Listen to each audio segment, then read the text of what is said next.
mais uma série de videoaulas sobre estatística, inteiramente aqui baseadas no livro de Triola, né? Mário Triola. Eu tenho essas duas edições aqui, a sétima e a 12ª, né? Inclusive a 12ª você consegue até o PDF na internet, né? Acho que vazou da editora. Algumas diferenças aqui, digamos que como você expressa o formalismo do teste de hipótese entre os dois, né? Eu vou mencionar isso em algum momento, né? Mas o tema de hoje é inferência com base em duas amostras, né? Nós devemos, digamos assim, começar a trabalhar com amostras dependentes, dados emparelhados, né? Amostras emparelhadas, depois vamos tratar de variâncias e, por fim, amostras independentes. Então, vejamos, ó. Vou ler com vocês, né? Eu sei que não é, do ponto de vista didático, a melhor forma, né? Mas vamos lá. O que vimos até agora, né? Então, nas aulas anteriores, introduzimos métodos de estatística inferencial, apresentamos métodos de construção de estimativas de intervalos de confiança de parâmetros populacionais. Apresentamos também métodos de teste de afirmações feitas sobre parâmetros da população, em particular. As aulas anteriores envolveram métodos para lidar com uma amostra de uma única população. Bom, o que nós vamos ver agora, né? O objetivo desta aula é entender os métodos para estimar valores de parâmetros populacionais e os métodos para testar hipóteses a situações envolvendo dois conjuntos de dados amostrais, em vez de apenas um. A seguir, estão exemplos típicos daqueles encontrados nessa aula, que apresenta métodos para usar dados amostrais de populações para que possam ser feitas inferências sobre essas populações. O que mais que nós temos aqui nessa leitura dinâmica, né? O bom design experimental, né? O bom planejamento experimental, né? Ao projetar um experimento ou planejar um estudo observacional, usar amostras dependentes com dados emparelhados é geralmente melhor do que usar duas amostras independentes. A vantagem de usar pares combinados é que reduzimos a variação estranha que poderia ocorrer se cada unidade experimental fosse tratada de forma independente. Então, o que seriam isso amostras dependentes? Por exemplo, você tem uma amostra de, digamos, 30 pessoas e você faz um exame de sangue e mede o teor de colesterol no sangue, por exemplo. E depois submete essa mesma amostra de 30 pessoas a um tratamento e mede novamente o teor de colesterol. Será que esse tratamento, digamos assim, ocasiona uma diminuição nesse teor? Então, essa amostra é uma amostra dependente, ou uma amostra emparelhada. É o que nós vamos tratar aqui neste momento. Vamos ver mais alguns detalhes aqui, né? Bom, então, diferenças entre amostras dependentes e amostras ou amostras emparelhadas é o que nós vamos trabalhar aqui, né? Então, você tem aquela amostra, pessoas, você faz o exame antes e depois do tratamento, né? Bom, qual a importância disso, né? Então, esse aqui eu peguei de um livro de quimiometria, né? Então, comparar as médias entre as populações, analistas, laboratórios, métodos, é de uma importância notável para a interpretação final e uso dos dados obtidos no laboratório, tendo especial relevância nos estudos de intercalibração. Se apenas se comparar as medidas entre si, você poderá recorrer à distribuição normal ou à de estudante. No caso de comparar mais de uma média, deverá proceder uma análise da variância. A análise da variância é um tema que será estudado no futuro. Então, nós vamos trabalhar aqui sobre diferenças entre amostras dependentes ou amostras emparelhadas. Então, vamos lá. Nessa sessão, desenvolvemos métodos para testar hipótese e construir intervalos de confiança envolvendo a média das diferenças dos valores de duas populações dependentes. Então, a média, veja só, desenvolvemos testes de hipótese e construir intervalos de confiança envolvendo a média das diferenças dos valores de duas populações dependentes. Como com amostras dependentes, há alguma relação que cada valor em uma amostra é emparelhado com o valor correspondente na outra amostra. Tipo, a amostra referente aos exames de colesterol antes do tratamento e a amostra referente aos exames de colesterol depois do tratamento. Então, no fundo, cada elemento amostral foi analisado antes e depois do tratamento. O objetivo poderia ser, por exemplo, determinar se o tratamento faz sentido, se esse tratamento funciona. Bom, conceitos chaves aqui, então, diferenças entre amostras dependentes ou amostras emparelhadas. Então, duas amostras são dependentes se os valores da amostra são emparelhados, ou seja, cada par de valores amostrais consiste em duas medições do mesmo sujeito, como dados antes e depois do tratamento, ou cada par de valores da amostra consiste em um par combinado, como por exemplo marido e mulher, onde a correspondência é baseada em algum relacionamento inerente. O que mais que nós temos aqui de conceito-chave? Bom, como o teste de hipótese e o intervalo de confiança usam a mesma distribuição e o erro padrão erro padrão, eles são equivalentes no sentido de que resultam nas mesmas conclusões. Consequentemente, a hipótese nula de que a diferença média é igual a zero pode ser testada determinando se o intervalo de confiança inclui o zero. Há procedimentos exatos para lidar com amostras dependentes, mas a distribuição T serve como uma aproximação razoável. Portanto, os métodos a seguir são comumente usados. Então, a gente vai usar a distribuição T. Tem um exemplo aqui que eu não gosto de ficar seguindo o exemplo. Até eu vou fazer o seguinte, olha, eu vou passar aqui, se você quiser, você dá uma olhada e segue o exemplo, né? Estou exibindo aqui as páginas, né? Eu gosto de resolver os outros exemplos, não esses exemplos resolvidos aqui. Requisitos aqui. Os dados amostrais são dependentes, as amostras são amostras aleatórias simples, uma ou ambas as condições são satisfeitas. O número de pares de dados da amostra é grande, ou os pares de valores têm diferenças que são, digamos, que seguem uma distribuição normal de probabilidade. Então, isso aqui é importante. Ó. As amostras são amostras aleatórias simples, os dados amostras são dependentes, tipo, exame resultados de exame de sangue antes e depois do tratamento. E as amostras ou são grandes, ou, caso sejam amostras pequenas, as diferenças entre os valores antes e depois do tratamento, por exemplo, devem seguir uma distribuição normal. Então, seguindo aqui esse exemplo, né, só estou passando o exemplo aqui, mas eu não vou discutir. Aqui a estatística de teste, até é importante já fazer anotações, né? Então vamos colocar aqui, né, anotações importantes, né? Então aqui a gente está trabalhando inicialmente com amostras emparelhadas, né? Amostras emparelhadas.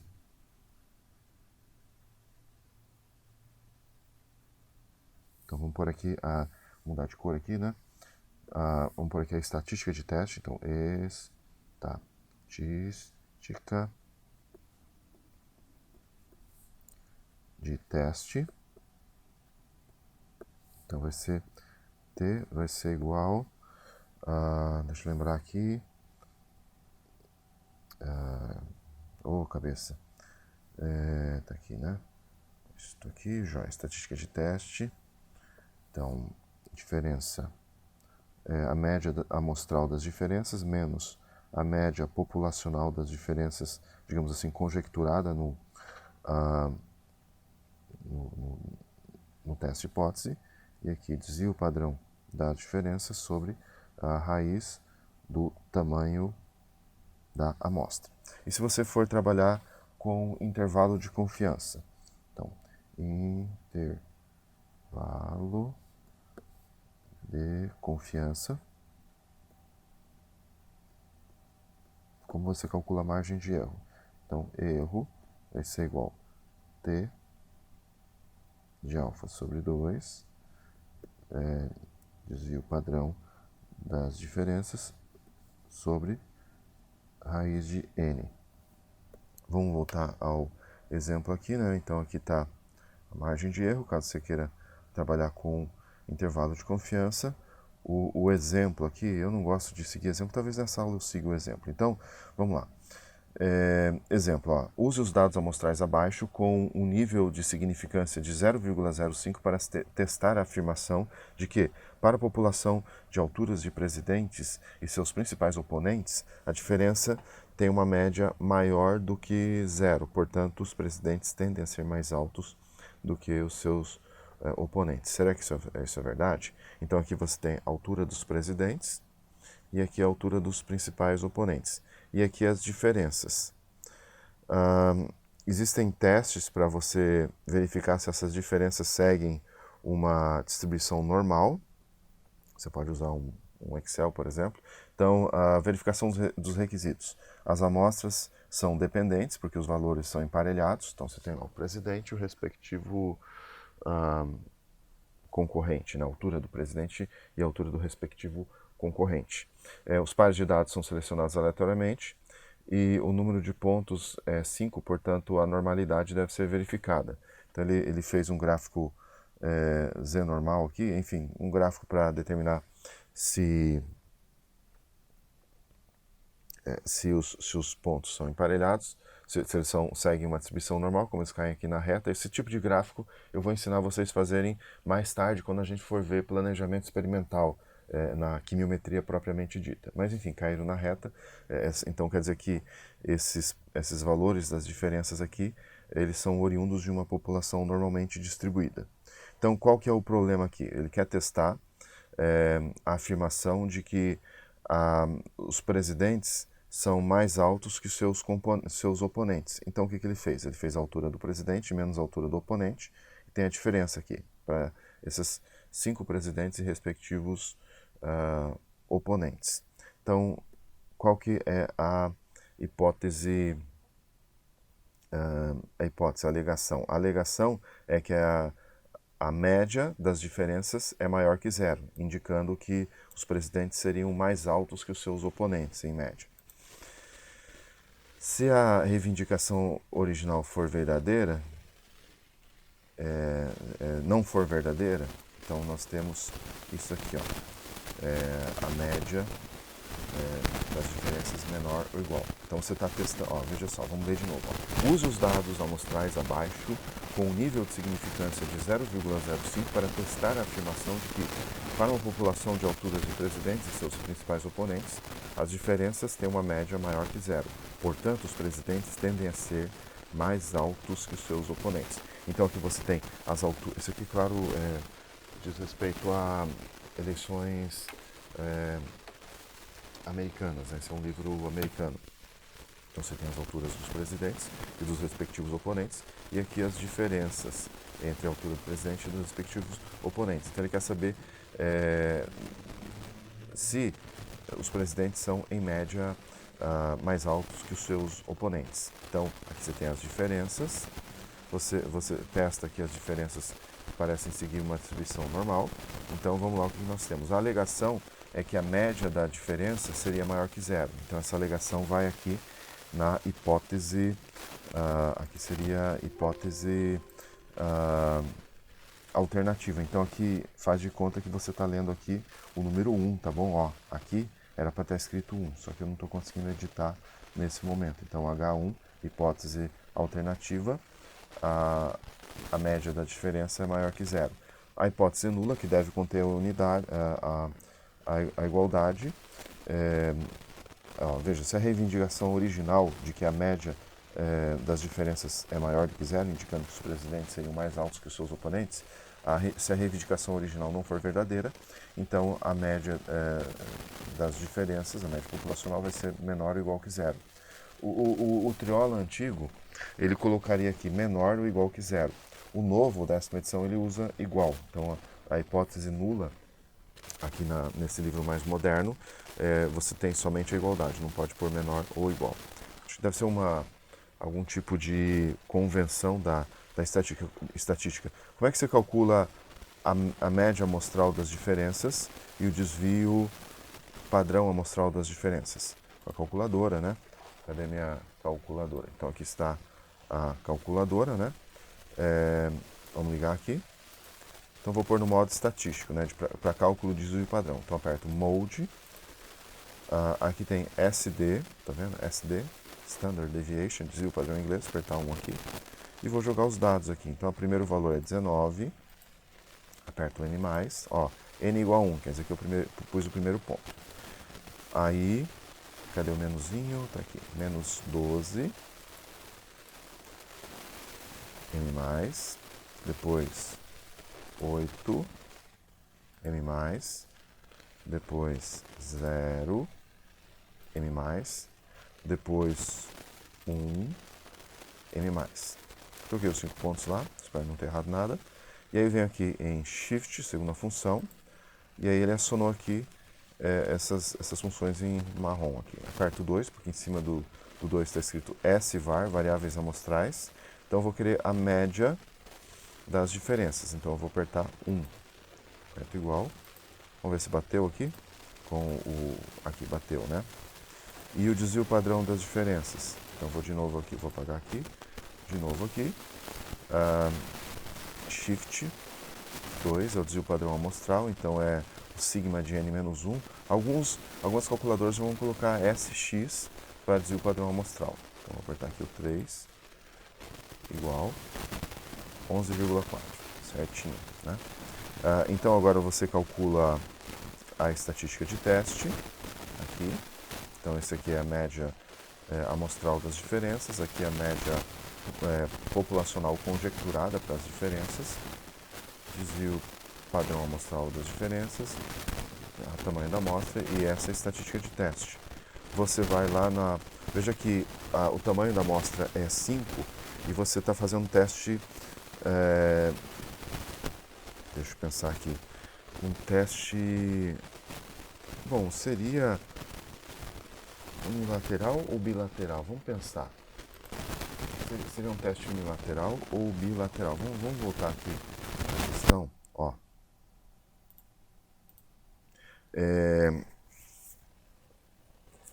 Aqui, ó. Use os dados amostrais abaixo, com nível de significância de 0,05 para testar a afirmação de que, para a população de alturas de presidentes e seus principais oponentes, as diferenças têm uma média maior que zero.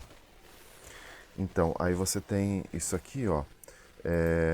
A afirmação original, média populacional das diferenças maiores do que zero. Isso aqui vai na hipótese nula, ou melhor, alternativa. Então, na verdade, ele tem um probleminha, né? Então, ó, a alegação original, média populacional das diferenças maior que zero. Então, aqui vai na hipótese alternativa. A hipótese nula, nos livros antigos, enfim, na sétima edição do Triola, a hipótese nula, ele colocaria assim, média das diferenças igual a zero. E isso implicaria num teste bilateral. Num teste de hipótese... não, na verdade não, isso não implica no teste de hipótese bilateral, não. É unilateral, porque o que determina se o teste é unilateral ou não é a hipótese alternativa. Então ela está apontando aqui para a direita, é um teste unilateral à direita. Então você tem o alfa 0,05, o tamanho da amostra é 5, o número de graus de liberdade, que é n-1, é igual a 4. Então você vai pegar lá o valor o valor crítico na tabela da submissão Take Student. Então, você vai, como é um teste unilateral, você vai procurar a área em uma cauda. Então, aqui 0,05, você vai estar numa cauda. Quantos graus de liberdade? 4. Então, o valor crítico 2,132. 2,132. E é o que nós temos aqui no exemplo que eu estou seguindo. Então, 2,132, o valor crítico. E a estatística de teste,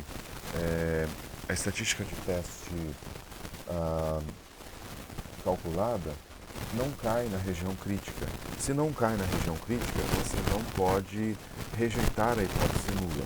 Em outras palavras, os dados amostrais não apoiam a afirmação de que as alturas dos presidentes eleitos, em média, sejam superiores às alturas dos seus rivais. Vamos ver aqui a conclusão.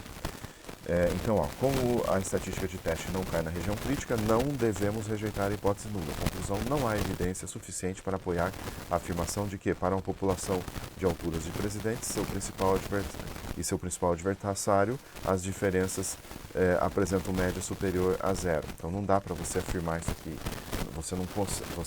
Não dá para você afirmar que as alturas dos presidentes seriam maiores, em média. Por esses dados amostrais aí, nós não podemos concluir isso. Então parece que não há uma diferença significativa nas alturas entre os presidentes e os seus principais rivais. Adicionalmente, você pode calcular um intervalo de confiança. Aqui no caso, você veja o seguinte, você tem aqui a estatística de teste, o valor de T, que ele pegou aqui 0,05 em uma cauda, para 4 graus de liberdade. Deixa eu dar uma aumentada nisso aqui para melhorar a visibilidade de vocês. Então, ele achou que a estatística de teste estava falando no nível de significância 0,05, era um teste unilateral, né? Então, área em uma cauda, 0,05, o graus de liberdade 4, né? Então dá isso aqui. E aí ele fez um teste, calculou o intervalo de confiança, que aí você pegaria a área em duas caudas, mas com 90% de confiança. Então ele pegou esse mesmo valor da estatística de teste. Então, para o intervalo de confiança, é a área em duas caudas, só que ele usou o intervalo de confiança de 90%, é o que se vê aqui, ó, 90%, por isso ele usou esse mesmo valor aqui, tá? Se fosse um intervalo de confiança de 95%, ele pegaria,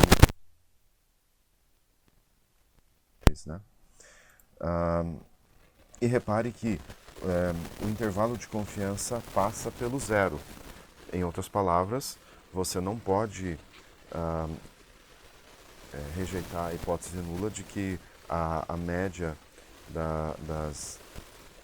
das diferenças de alturas de presidentes e seus rivais seja zero, porque no intervalo de confiança passa pelo zero. Espero que vocês possam entender.